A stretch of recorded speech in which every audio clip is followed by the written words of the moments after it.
Enquanto isso, eu vou falando. Esse é um tema que eu gosto de discutir bastante, porque é um tema que vai nortear muito, principalmente nessa fase de chuva nossa, algumas coisas que acontecem, principalmente para vocês que vão ficar de plantão no começo, porque vão aparecer alguns casos mais críticos de dengue, principalmente, e vocês vão ter que aprender a nortear e saber o que fazer.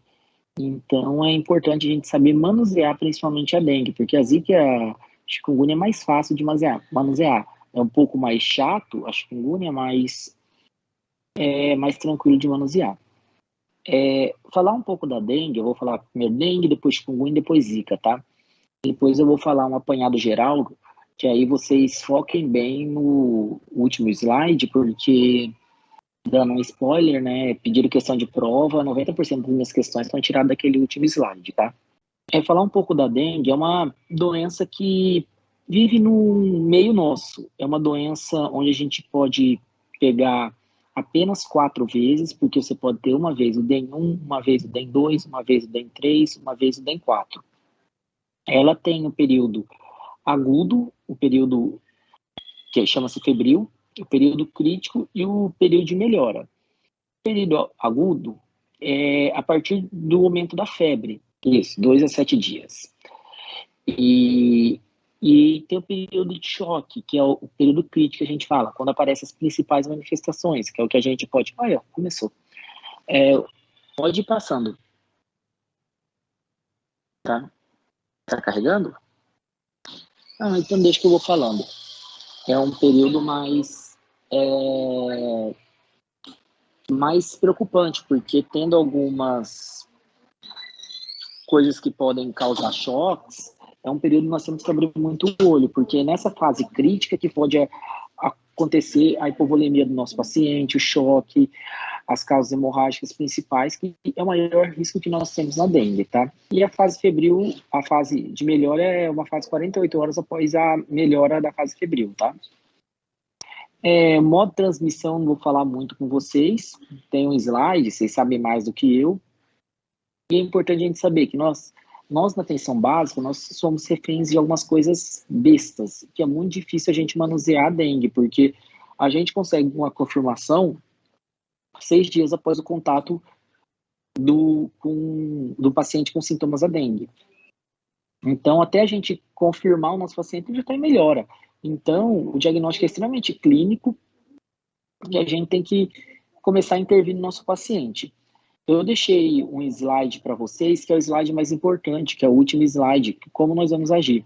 Aqueles pacientes sem comorbidades, a gente pode tratar eles, ele fala do tratamento, que é uma coisa que vai nortear muito o plantão de vocês, porque um paciente sem comorbidade, nós vamos atender na atenção básica e vamos medicar ele, que a medicação dele, desse tipo de paciente, é mais um remédio para dor e observação. Agora, se o paciente já apresenta algumas comorbidades, não tem choque, mas tem risco social, idoso, perdas para o terceiro espaço. Então, vai apresentar pulso fino, uma perda de plaqueta, um sangramento. Então, são coisas que podem, perfusão demorada, então são coisas que podem falar a favor de um choque hipovolêmico, sendo hemorrágico ou não, mas é uma perda para o terceiro espaço. Então, esse tipo de paciente nós vamos tratar em UTI, tá? É importante a gente saber que quando a gente tratar esse paciente em UTI, nós temos que deixar ele pelo menos 48 horas em observação, porque ele pode ter uma remissão. E esse paciente que estiver no grupo C, a gente vai ter que liberar ele 48 horas após a cessação da febre, tá? A chikungunya, eu gosto de falar porque é uma coisa que pega muito na unidade básica, porque é aquele tipo de paciente que vai ser frequentador da nossa unidade básica, porque a fase crônica da chikungunya, ela, no Brasil já tem estudos que ela fica até por 4 anos, nos Estados Unidos tem estudo de 6 anos, então paciente que vai ser extremamente regular na nossa unidade básica, querendo tomar vários anti-inflamatórios, a gente usa muito um opioide fraco neles, em alguns casos, mas entra muito com codeína para melhorar muito esse paciente. Eles vão fazer muito uso de associação de paracetamol com codeína. Também é uma arbovirose causada pelo Aedes, que vai ser principalmente em 3 fases. A fase febril, que ela dura por volta de 3 meses, que é início com uma febre abrupta de 38,5 graus, com artralgia, e aí passando, pode passar, passando esses 3 meses, desculpa, ele vai continuar, cessou essa febre, ele vai continuar com artralgia, então ele vai durar por vários e vários tempos, chegando até na fase crônica, que ele pode perdurar até por 4 anos no Brasil, como eu falei para vocês, a partir desses 3 meses. Eu errei para vocês a fase pós-aguda, 5 dias depois da febre, tá? Então, depois desses 3 meses com poliartralgia, ele já se fala em fase crônica. Então, o tratamento de fase crônica é extremamente complicado, porque é um paciente com muita dor, um paciente que vai ver muito na unidade básica. Então, um paciente que causa muito ônus para a nossa sociedade, porque ele deixa de trabalhar, deixa de arrecadar, deixa de fazer rodar dinheiro para a sociedade. Então, e é um paciente que vai pedir vários e vários atestados para vocês, entendeu? Aí é importante a gente saber que a chikungunya, ela pega outras coisas, sistema nervoso, os olhos, mas a principal ocorrência dela é a poliartralgia, tá? O diagnóstico dela, a gente vai falar de alguns exames específicos, a gente pede o ELISA, tá? IgG e IgM, que a gente consegue diagnosticar. Na unidade básica a gente não consegue pedir isso, a gente pede via Júlio Miller aqui em Cuiabá, tá? E também tem que diagnosticar, tem que notificar isso porque são doenças epidemiológicas. Vou passar. Eu não vou nem falar de exame específico, que vocês dão todos alterados. Definição de paciente, pode pular. Diagnóstico diferencial, uma besteira eu falar que um é diagnóstico diferencial do outro, tá? E o tratamento? O tratamento é aquele paciente que vai viver muito tempo na nossa unidade. A gente tem que saber que a gente não pode dar anti-inflamatório não esteroidal na fase aguda, tá? E a S é contraindicado também nessa fase. Pode ir? Zika. A Zika eu gosto de falar um pouco também, porque foi um boom na época que eu formei por causa de microcefalia. Peraí. Uma boa noite. Por causa de microcefalia. Foi uma coisa que ninguém nem sabia tratar. Várias crianças em caso de microcefalia com relação à Zika. E eu vou fazer um adendo para vocês do que foi passado para mim na época e como é usado hoje para a gente a questão de gestante com Zika.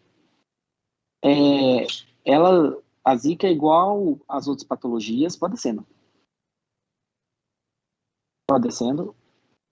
Pode subir, então, desculpa, acho que eu falei demais. Pode subir. Deixa eu ver onde vai ser ali, tá? Pode subir mais um. Ah, tá, aí mesmo. Ela é uma doença autolimitada por 7 dias e o que chama a atenção dela é o prurido, pode descendo. Que ela vai apresentar uma febre, mas não uma febre tão alta, uma febre baixa, mas o que chama a atenção é o prurido e ela vai ser a única que vai apresentar linfonodomegalia. Então, é um diagnóstico diferencial das outras. Pode descendo. O exame específico dela é a mesma coisa que eu falei da chikungunya, é o ELISA, IgG e IgM, tá? Pode descer. Diagnóstico diferencial popular. E o tratamento? O tratamento é como o tratamento da dengue. É remédio para dor e, nesse caso, nós vamos usar também alguns anti-histamínicos para o paciente para dar uma aliviada nos sintomas, tá? Eu vou só fazer um adendo para vocês, que quem for trabalhar na nutrição básica e conhecer alguma gestante que tenha contato ou apresente critério para Zika, como que nós vamos ter que agir? Primeira coisa, nós vamos notificar. Segundo, nós vamos encaminhar ela para uma gravidez de alto risco, pelo risco de microcefalia, e nós vamos passar a pedir ultrassons seriados a cada mês, tá? Porque a gente olha se está tendo ou não microcefalia. Aí, uma teta eu perguntar isso para vocês, é a hora que eu pergunto para Malu assim, Malu, valendo 10, e fale 3 modos de prevenção para dengue e chikungunya. Ela tem que me responder, né?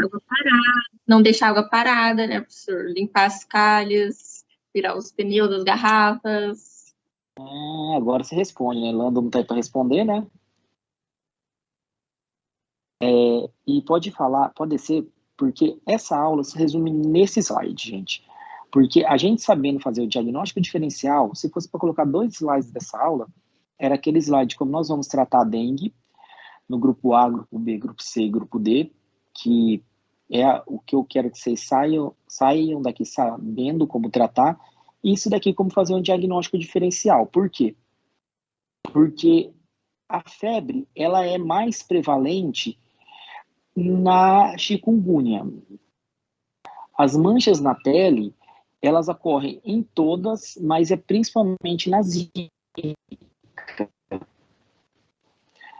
A particular é mais prevalente na chikungunya. E confundir vocês porque dor articular e dor muscular é diferente. A dor muscular, ela é mais frequente na dengue, entendeu? Então, a intensidade da dor articular também é mais na chikungunya. O edema nas articulações também é muito mais na chikungunya. A conjuntivite, ela acontece, em maioria dos casos, na zika. A dor da cabeça é muito mais frequente na dengue. As coceiras, a gente sabe que é na zika. A hipertensão ganglionar, como eu falei para vocês, também é na zika. A discrasia hemorrágica, isso é muito importante, porque o que vai nortear o nosso tratamento são essas discrasias. Então, a dengue que tem muito isso, a gente pensa em dengue hemorrágica. E o acometimento neurológico é muito mais frequente na zika também. Então, eu quero que vocês saibam esse diagnóstico diferencial, porque 90% das minhas questões de prova estão nesse quadro, tá? Então, é isso que eu quero que vocês saibam muito bem, porque a gente sabendo diagnosticar, fazer um diagnóstico diferencial de uma para outra, a gente sabe onde a gente está chegando, porque o paciente vai chegar com dor no corpo e algumas coisas vão chamar a atenção nossa, que seja dengue, zika ou chikungunya, tá? Agora descendo. Acho que acaba aí mesmo. Alguém tem alguma dúvida? Porque é uma aula bem simples, uma aula que tem muito que a gente acrescentar, porque vocês sabem até muito mais do que eu sobre isso. Alguém quer tirar alguma dúvida disso daí? Professor, sobre a notificação, é uma notificação semanal, certo? É uma notificação compulsória. Compulsória. Compulsória a gente não faz semanal. A gente notifica uma vez que o paciente está. Então, assim que ele atender, já tem que notificar. Notificar, isso. Entendi. Certo. Obrigada. Era só isso. Alguém tem mais alguma dúvida?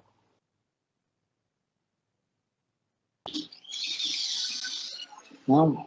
Ó, gente, bem simples. Se vocês quiserem marcar. E aí, João? Se vocês quiserem marcar uma aula de dor crônica, eu acho que eu já dei para Malu, pulando e para Luana. Já dei para vocês essa aula, Malu? Eu acho que não, professor. Essa aula ainda não. Não vai cair na prova, não vai cair nada. Se vocês quiserem alguma coisa extra, assim, de dor crônica, eu tenho uma aula que eu refiz, né, desculpa, esses dias. Aí a gente faz essa aula, se vocês quiserem, acharem necessário, porque é uma aula bem interessante para vocês que vão formar, como tratar o paciente que vive procurando vocês a todo momento. Sim, acho que é quiserem importante. também, se quiserem a gente marca e eu mando slide para alguém, a gente faz esse mesmo modelo, tá? Tá bom, a gente conversa com o senhor. Então tá, gente, ó, desculpa não estar com computador, mas fiquem tranquilos que é uma aula bem simples e desejar uma ótima noite para vocês, fiquem com Deus, tá? Obrigada, professor. Você também. Tchau, gente. Boa noite.